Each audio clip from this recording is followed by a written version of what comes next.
may not be in support of NPP. I agree. Yenina ya dream to me yabako.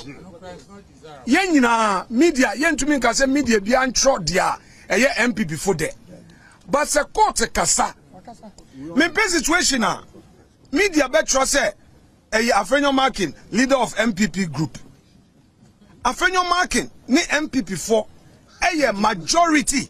Exactly. And that is the law. Exactly. Mumbua speaker of Fuma Munka. Yes, we are Fuma Munka. Na Ghana ba kupe na ewo. Their NDC for ni ya no person Ghana ejetomo. No one can tell us what from on the Sunday Subai. Their speaker di kan ye no. Speaker, their speaker di kan ye no. Ye yan kunto kwa o. Oka di oka ye no. Ye ndidi na tem. Ye ka chen say speaker. Wo de waka. Ye di court.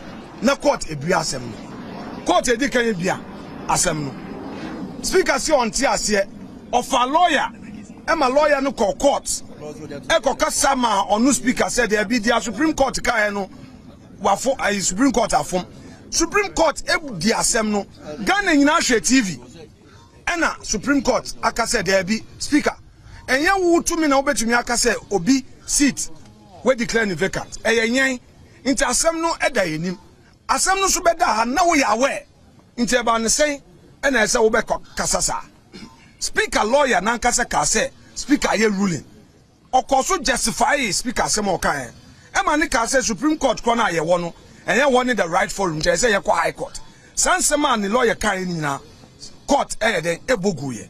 Inti dia na ye expect an opay ni say speaker ene NDC for no beka saka chom say there be baby amote na ye ho na mote. E ho no ye edom kase NPP for yeah for your market omo ano sa Afenyo Marking ye omo majority leader omo ekonwa but speaker wan ye sa obetra ho no oye se we hu baby ankrofo ne te ba ni nyina ne se oni omo nyina no omo ye baako omo nyina NDC answer na NDC for be bibi no no ankasa oni no omo nyina adwe ho nti omo nim de omo ye wo be hwe endra press conference oye no press conference oye no wan kasa se ope enkabom ana akroye or attack o mampeni or attack judiciary Supreme Court ekeka nsem bebre a yen esan se ye bu no bi nti no yan be respondo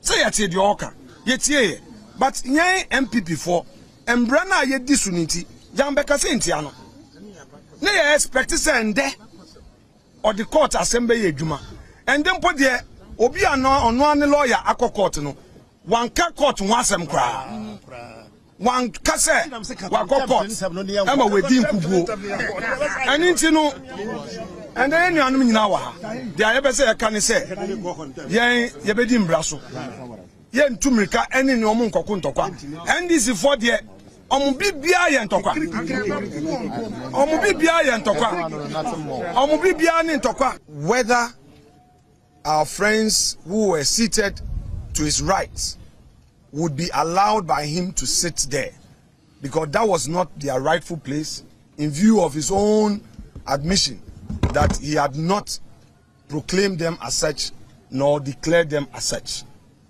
Speaker responded that indeed sitting arrangement of Parliament was a responsibility of the clerk to Parliament.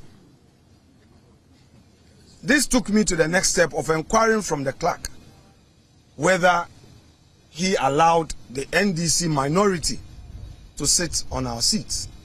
He said, indeed, we had our name tags, that is the NPP majority, had their name tags at those seats that we already occupied, and that it was not he who did that.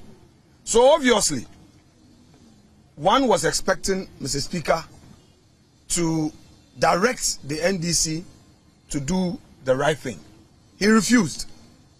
Subsequently, Mr. Speaker engaged the Council of State, or perhaps let me say the Council of State held meetings with Mr. Speaker as a majority leader and leader of government business and leader of the House. I had the opportunity to also meet with them the understanding I had from the meeting as a sequel to the meeting they had already held with Mr. Speaker was to the effect that Mr. Speaker will direct the NDC minority to sit at their right place, which is the left of Mr. Speaker. That was the understanding I had. I subsequently had a call from the Peace Council. The Peace Council informed me that they had engaged Mr. Speaker on the issue before Parliament, and Mr. Speaker had indeed indicated to the Peace Council that he had not ruled, neither has he proclaimed the NDC minority, and that should we resume or should Parliament reconvene, the NDC minority will go back to their seats. Several other prominent Ghanaians, who for some good reasons I would not want to mention their names, who had engaged Speaker on this matter, had also reached out to us, the majority caucus, and assured us that Mr. Speaker's engagement with them resulted in he admitting that indeed there was no such ruling, which ruling would now proclaim the NDC as a so-called new majority. Now, from the horse's own mouth, granted that all these prominent people misrepresented to us, the majority, yesterday, Mr. Speaker himself, in his press conference in the afternoon, enumerated a number of things. Among them, he said he had not made a ruling. He told the whole of the country that he had not made a ruling. So, if he claims that what he did was a formal communication in response to a statement from the minority leader, then why is he supervising chaos in the House? What Mr. Speaker did today amount to supervising chaos and bringing the image of democracy to disrepute. The NDC minority members were all over claiming that we, the majority, did not attend a so-called business committee meeting that they called. Who are they? When did we constitute a new committee in Parliament? I chaired the business committee of Parliament. And when the clerk to Parliament asked for the business committee meeting, I was very explicit that the subject matter of the recall, which was approved by Mr. Speaker, is a very matter for consideration. So there's no need to have another business committee. Business committee is to decide on the business of the House. On this occasion, you have made an application, which application has been granted. And the items that were approved were the very things to be decided on. So I directed that the order paper should be printed to reflect all those items. Fortunately, Mr. Speaker himself read the two letters, the first one and the second one that amended the first, and indicated to the whole country that indeed our deputy majority whip, the second deputy majority whip, had actually sent those letters to him. He acknowledged him as such. Clearly, the NDC is on a war path. They want confusion in this country. They want lawlessness in this country. And all these are being supervised by Mr. Speaker. Yes. It is sad. It is very sad. And I would want to entreat you, the media, to call them out, to call the NDC out, to call Mr. Speaker out. Because what is it? What at all is the issue? You have made a ruling which you now say is an opinion. We disagreed with you. We've gone to another forum where, by law, that forum has the power to interpret the law. We respected Mr. Speaker's ruling. In all of these, my first interview after his ruling was to the fact that I respect him, I disagree with him, therefore my colleagues and I were withdrawing from the chamber and will pursue the matter at the Supreme Court, which matter he was already aware was pending at the Supreme Court. And I will repeat the point I made 2 weeks, a week ago, Mr. Speaker had assured me in the presence of the second deputy speaker, Honorable Amakwesiama, in his office, that in view of the pendency of the suit, although the NDC had filed that petition, which petition was mounted by Harun Idrisu, he would hear them, but will wait and abide the decision of the court. I was fair enough, I was transparent enough to have engaged him as a head of this assembly, that because Haruna had raised the issue and to avoid confusion, I was going to the Supreme Court to seek interpretation. I did not go to Supreme Court in bad faith. And it wasn't the case that a matter was happening in Parliament and I ran away to the Supreme Court. I ran away from Parliament to Supreme Court to seek refuge. No. I foresaw confusion. And indeed, what Harun Idrisu filed, why did they set it aside? Harun Idrisu had initiated a process under Order 99 of our rules, which will require a process to be set in motion. Why did they suddenly come under Order 93, which allows for a statement? When in the history of this parliament, since 1992, did a statement metamorphose into a motion? Which motion now will require a ruling? You see, Speaker is setting the country on fire. Yesterday, we were disappointed with his non-reconciliatory posture during this press conference. Indeed, we, the majority caucus, call on Mr. Speaker one more time to demonstrate statesmanship. We want Mr. Speaker to know that although we were not happy on the day he was elected, some of our colleagues perhaps has seen something good in him. It wasn't the NDC that put him there for him to do the bidding of the NDC. Perhaps people felt that he could be someone who will bring all of us together. Yes. There are things that we cannot say into the camera. But Mr. Speaker is hurting democracy. Yes. What Mr. Speaker is doing is to rehearse what the NDC is likely to do should they lose power, to bring chaos, to cause confusion. How can Mr. Speaker say that he respects the Constitution, but he will not subject himself to the dictate of the judiciary? How can you say that the judiciary is in collusion, is colliding with the president, and you mention the president as a person, as an individual? How? What Mr. Speaker is doing is in bad faith. First of all, he subjected himself to the jurisdiction of the Supreme Court. And after losing at the Supreme Court, he turns around to attack the Supreme Court. His own lawyer, my respected senior Thaddeus Sori, in court, argued forcefully that Mr. Speaker made a ruling, and he sought to justify the so-called ruling and even challenge the jurisdiction of the court in entertaining my application. For him, the matter comes under Article 99 of the Constitution and not under Article 197. 97 G and H of the Constitution. To the NDC lawyer, to the Speaker's lawyer, who had received firm instructions from the Speaker, the position of the Speaker was home and dry, was on all fours right, and that Mr. Speaker had ruled, and that those members could not come to Parliament. Again, he had emphasized that the right forum was the High Court. Yes. All these points canvassed by Mr. Speaker's lawyer were overruled.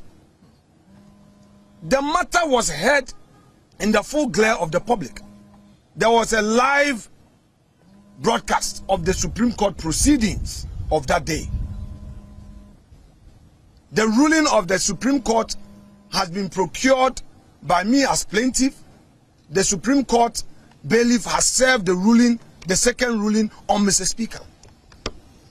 his lawyers were given up to 3rd of November to file their written submissions, statements of case in defense, if any. So what are all these, perhaps I call it ex cathedra statement of speaker, creating an impression as though those statements he's making are an authority on their own. It cannot be. A true Democrat will respect the rule of law. Yes. And that is why we decided to respect him. You know, ladies and gentlemen of the press, NPP, our tradition is to respect rule of law. Yes. It's out of deference to Mr. Speaker. That is why we did not enter the chamber. That we should share in that chaos theater with them. Never. We won't do that. We will not. MPP will not. We will not. Therefore, don't be swayed by their lies and their propaganda. The chaos they started is what they want to end. We will not allow that.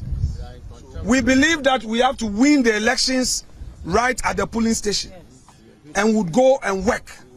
Right now, what the NDC has done, basically, are the following. One, they don't want Ghanaians to receive their pay, public servants, because they know that after the elections, there will be no budget.